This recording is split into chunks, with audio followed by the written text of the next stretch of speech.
guys, this is Matt. I'm starting up a new channel called From Scat to Tesla. So as you might be able to infer, I currently own a 2021 Dodge Charger Scatpack with a monstrous 6.4 liter V8, 485 horsepower, getting about 15 miles per gallon.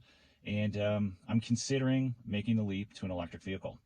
What I kind of have my eyes on right now is the 2023 Tesla Model 3. I went ahead and did a demo drive a few weeks ago and was more than impressed. Has similar power, similar performance to my Scatpack. However, the instant torque that you receive from the Tesla, especially from like 20 to 45 to 50, the torque is instantaneous and it is amazing. It's nothing that I've ever felt in my Charger in the past. Part of it, quite frankly, can't get the traction to do it, but also it's just instant. You know, you hear people say, you know, the torque in an EV is instant. You don't fully understand what that means until you drive one yourself.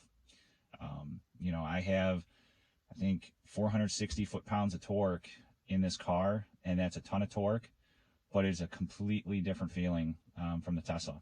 I'm quite shocked and quite impressed. And, you know, to go along with it, I love the one-pedal driving, and also, you know, the huge touchscreen and tech associated with the Tesla. You know, I thought I would be really, really overwhelmed by it, but I was kind of surprised at how well I was able to catch on to it, and I really, really loved the car. You know, I bought my Scatpack with the intention of keeping it until the wheels fell off, right? You know, we're at the end of an era. Wanted to hold on to a V8 as long as I could, and just ride it to the end. But I started, you know, looking into the Tesla just because, you know, there's been a lot of buzz about it, and, you know, good performance, you know, cheap to refuel, all those kind of things. And, you know, I gave it a once over, and I looked at it, and like I said before, I'm not sure I could be more impressed with that vehicle than I was. So now I'm in that conflict of, you know, do I hold on to the V8 or do I move forward with an electric vehicle? You know, so I started looking up the all the things that you need to, which is very intimidating. It's a lot of information that you need to educate yourself on in order to feel remotely comfortable with making the switch to an EV. You have to be comfortable, and you have to educate yourself on what you're going to do from a charging standpoint. You know, do you have the convenience of charging from your home? Are you comfortable with using supercharging stations? You know, and everything else that has to go with it. I've done probably days and days and weeks of research to get remotely comfortable with the idea. As far as its feasibility, pretty sure that I'd be able to charge from home and make that work, and I feel very comfortable with that. But now I just have to figure out, you know, do I want to take the plunge?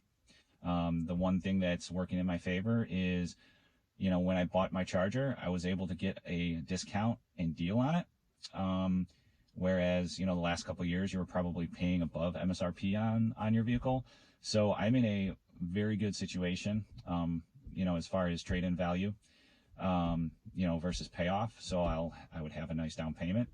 And the Tesla Model 3 also comes with a $7,500 tax credit, which I would qualify for. So, you know, there's a lot of things that are kind of swaying me to potentially go the Tesla Model 3 route. I looked up, you know, how much it would be to charge it at home, and it would be, you know, $6 or $7 tops. It's pretty ridiculous for 300 miles of range. I'm looking at the long range right now with 18-inch wheels, because the tire options are wider. You got more options, and it's gonna be a whole lot cheaper. So kind of going down that route, and you know, right now, like if I would go to a gas station, it's probably going to cost me $4.60 for premium.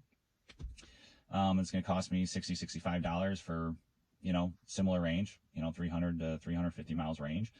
And, you know, you do the math, and it's going to save you anywhere from $200 to $225 a month in fuel savings. So when you talk similar monthly payment, and you get a $200 discount on fuel, it all kind of adds up. So I'm just kind of sitting on the edge, doing more research, waiting for the right deals and the right incentives to potentially think about making the jump.